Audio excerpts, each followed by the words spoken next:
Inna a'tainaka. Engkau. Siapa engkau?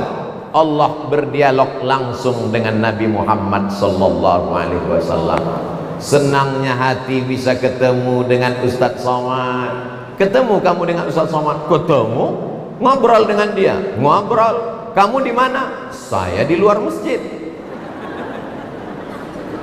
Ini bukan ketemu dengan Ustadz Somad, dengan Allah subhanahu wa ta'ala. Allah bercakap-cakap, Allah berbicara dengan makhluk yang dia pilih, Sayyidina Muhammad sallallahu alaihi wasallam.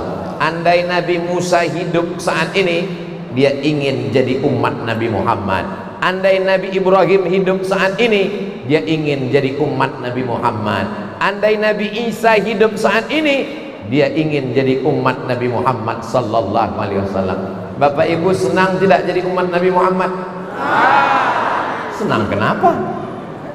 Banyak orang sekarang mengatakan, kenapa saya lahir di zaman ini Ustaz? Zaman yang penuh dengan fitnah, zaman yang penuh dengan godaan. Saya tidak baik karena hidup di akhir zaman. Kalau ada orang ngomong begini, kamu andai hidup di awal zaman pun tetap dengan setan. Kenapa saya tidak hidup di zaman Nabi Musa? Andai kau hidup zaman Nabi Musa pun kau jadi tentara Fir'aun. Kenapa saya tidak hidup di zaman Nabi Ibrahim? Andai kau hidup di zaman Nabi Ibrahim pun kau akan menjadi pengikut Namrus. Kenapa saya tidak ikut di zaman Nabi Muhammad? Andai kau hidup di zaman Nabi Muhammad, pasti kau bersama Abu Jahal dan Abu Lahab. Zaman tidak salah, masa tidak pernah berdosa. Yang salah adalah penghuninya. Ini buktinya, mereka hidup di akhir zaman, mereka hidup di zaman banyak fitnah, tapi mereka tetap bisa datang ke masjid rumah Allah Subhanahu. Nanti ada orang-orang yang akan bisa bersamaku, kata Rasulullah. Siapakah mereka ya Rasulullah? Kamikah itu ya Rasulullah? Antum ashabi, kalian sahabat-sahabatku. Mereka adalah ya'ishu ba'di, mereka hidup setelah aku. Lam yarawni, mereka tak pernah melihat aku. Amanubi, tapi mereka percaya kepada aku. Mereka tidak pernah makan dengan aku, mereka tidak pernah berjihad bersamaku, mereka tidak tidur bersamaku, tapi mereka percaya kepada aku. Jarak aku dengan mereka 1400 tahun. Mereka ada di Kendari, Sulawesi Tenggara.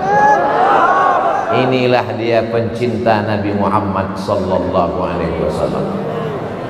Yang datang cuman Abdul Somad. Begini jamaah melimpah ruah. Bagaimana kalau yang datang Nabi Muhammad sallallahu alaihi wasallam?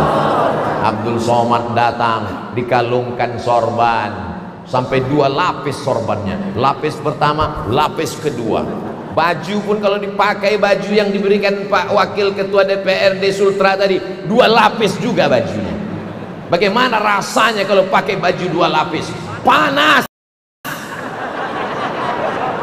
Saudara yang dimuliakan Allah Subhanahu wa taala, Nabi Muhammad datang ke Taif, dilempar pakai batu, dilempar pakai tulang onta, tidak disambut dengan tola al-badru alaina, tidak disambut dengan kehormatan dan kemuliaan.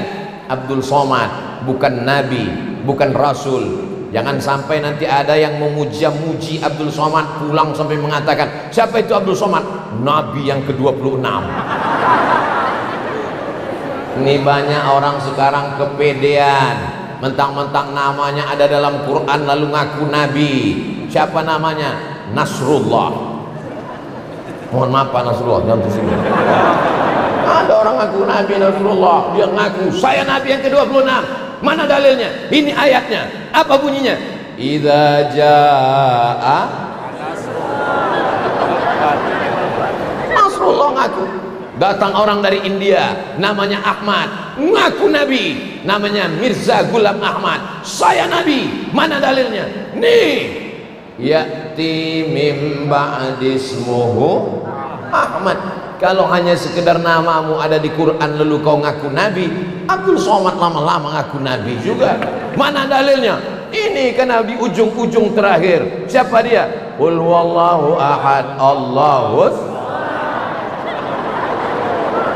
Yang datang ke Kendari bukan Nabi, bukan Rasul, tapi dia hanya membacakan sabda-sabda Rasulullah, firman-firman Allah yang dikirimkan kepada Nabi Muhammad, dibacanya, diulangnya, disampaikannya. Masyarakat Sultra memuliakan, menghormati, tak ada satupun yang melempar dengan batu.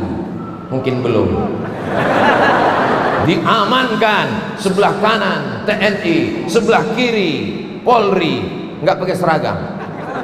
Mereka mengamankan perjalanan dakwah ini. Seandainya Nabi Muhammad SAW yang datang, mereka bisa berkata kepada Allah, ya Allah, jangankan Nabi Muhammad yang datang, hanya seorang Abdul Somad yang datang. Banyak orang mengatakan, protokol mengatakan, ini adalah ustadz besar. Besar apa? Sekurus ini, 56 kilo, dikatakannya ustadz besar. Besar suaranya Pak Ustadz karena mikrofonnya mantap. Jamaah yang dimuliakan Allah Subhanahu wa taala, Allah membalas kebaikan umat Nabi Muhammad sallallahu alaihi wasallam. Kita bukan orang kafir musyrik jahiliyah, penyembah Lata, Uzza, Manat, Hubal, Jibti dan Taghut, tapi memuliakan. Maka disambut Nabi Muhammad oleh orang kota Al-Madinah Al-Munawwarah.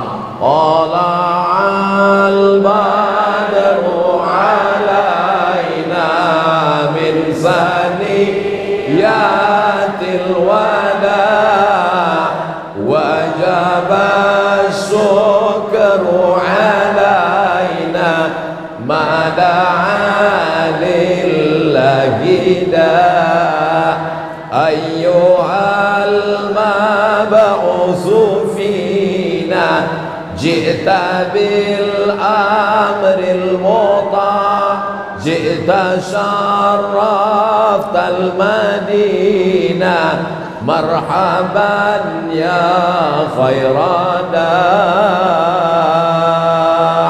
Enaknya baca syair marhaban itu rame-rame, jadi kalau ada yang nggak hafal nggak ketahuan. Kalau sendirian ketahuan, kalau rame-rame tinggal gerak-gerakkan aja mulut. Pas ditanya orang, kau hafal?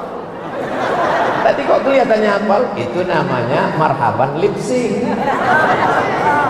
Jamaah yang dimuliakan Allah Subhanahu wa taala, inna a'tainaka kautsar. Kautsar pendapat yang pertama, nahrun fil jannah, sungai di surga. Di surga itu ada sungai namanya Sungai Al-Kautsar, dan kita akan minum di sungai itu insyaallah. Yang kedua disebut dengan telaga Hud. Ada telaga dan kita akan minum di telaga itu. Orang yang minum di telaga Al-Kautsar la yazma'u fiha abada, dia tidak akan haus untuk selamanya insyaallah. Amin. Kenapa Ustaz Somad tiba-tiba ngelihat jam? Soalnya saya tadi berpanduan ke jam ke depan. Yang depan itu jam 9 kurang 10. Begitu saya lihat ke kiri jam 9 lewat 10. Akhirnya saya bingung mana yang benar. Maka kalau kita dalam kebingungan, lihatlah jam kita sendiri. Begitu juga dalam ngaji ini banyak pendapat. Nanti Ustadz ini mengatakan Al-Kautsar itu artinya sungai di surga. Yang satu mengatakan Al-Kautsar itu artinya telaga di surga di padang mahsyar. Yang minum tidak akan haus selamanya. Bingung? Jangan bingung, buka kitab-kitab tafsir. Tafsir yang paling kecil Jalalain, Jalaluddin Al-Mahalli, Jalaluddin As-Suyuti, dua imam besar. Yang agak besar Tafsir Al-Muntakhab, dikumpulkan oleh ulama-ulama Al-Azhar Kairo Mesir. Mudah-mudahan adik-adik anak-anak kita bisa belajar ke Al-Azhar. Yang nggak mau jangan dipaksa. Saya nggak maksa anak saya mesti ke Al-Azhar. Saya dari Al-Azhar, kamu mesti ke Al-Azhar. Nah, kalau anak saya mau masuk visipol politik, dia mau jadi ketua DPRD seperti Pak Ketua, ya tidak apa-apa. Dia akan menolong agama dengan kekuasaan. Betul? Saya tidak paksa anak saya, karena saya tamat Mesir, kamu mesti ke Mesir. Kalau dia nggak mau, kita paksa juga, dia pulang tidak jadi ulama, dia jadi Fir'aun.